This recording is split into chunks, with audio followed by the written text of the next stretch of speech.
Focus test. Testing, testing. Hey guys, it's Brad and Bash, and thought I'd try something new today.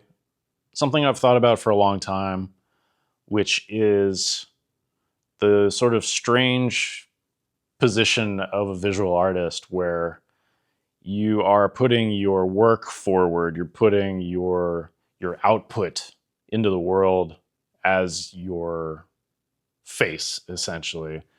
But then there's a whole other side of creators who are a personality and they are very active, engaging with an audience.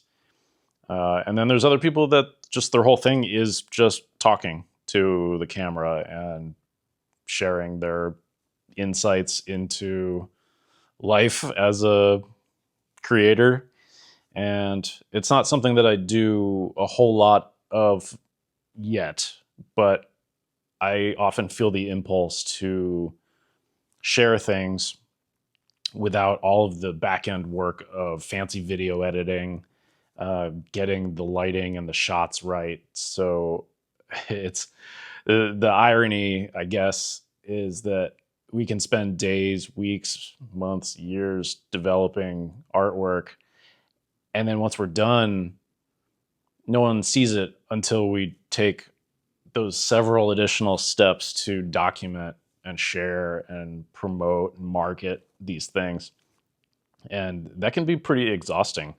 And so in an age where we are overrun with AI, generative AI things where people don't even know what's real anymore, a good old friend of mine, shout out to Todd, he asked me if I thought about doing more video.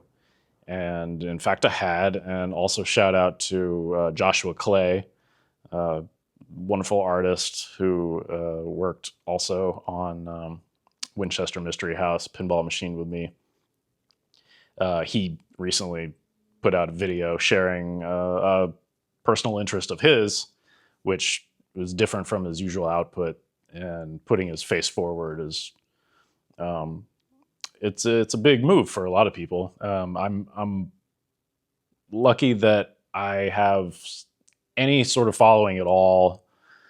People who recognize me from going to events, pinball expos. Texas Pinball Festival is coming in a couple weeks. A lot of you are wonderful about coming and hanging out with us at those events, and we're very lucky to have you. This is another way that I can kind of stay in touch and share things in a bit of like a quieter context. So what I wanted to show to you today is something that I've been working on that it's a little bit different from my usual output. In addition to illustration and pinball game art, part of my skill set that I've developed on my own over several years is 3D modeling and 3D printing, which takes me into an unfamiliar realm that I don't have much background in, which is product design, industrial design, packaging. I have a little bit of experience of those things, but it's like a wild west for me. So something that I've developed is this tea light lantern, which is inspired in part by my artwork for the Winchester Mystery House pinball machine. It actually has nothing to do with the house whatsoever, but this lantern the character is holding is an original design that I created for that piece of art. Has nothing to do with the house. It's just kind of an interesting antique nautical looking lantern, and I wanted to see if I could translate it into a real physical product, something that I would feel confident putting out into the world, something that would make interesting home decor. It doesn't even necessarily go with the pinball machine, though people will certainly try to do so. But this is just a thing that I thought was interesting and an interesting challenge to try to figure out. So what it is 3 interlocking pieces that screw together, which that in and of itself was an interesting challenge that I had to learn in this process. And then inside of it is this piece that I call ghost glass, which is a glow-in-the-dark blacklight reactive insert that is lit up by a standard LED tea light. So the three pieces of the housing come apart, screw together. They contain the LED that flickers, flameless tea light, then the ghost glass insert, and then the top. But I wanted to take it a little bit further. I wanted to make it to where, you know, maybe you're not interested in having this like spooky ghost theme thing year round, right? So if it's a bit of home decor that you want to be a little bit more versatile, having it to where these pieces can come apart so that you can then show it like a traditional lantern with flame, having a warm white LED as an alternative option. Bash, my gosh. Hey, take it easy, buddy. He's getting itchy. It's that time of the year, and he needs his medicine because he's so itchy. It's okay. We'll get you taken care of, buddy. But, so, this is my spooky lantern that I have developed in both black and dark gray. Ghostly gray, we'll call it.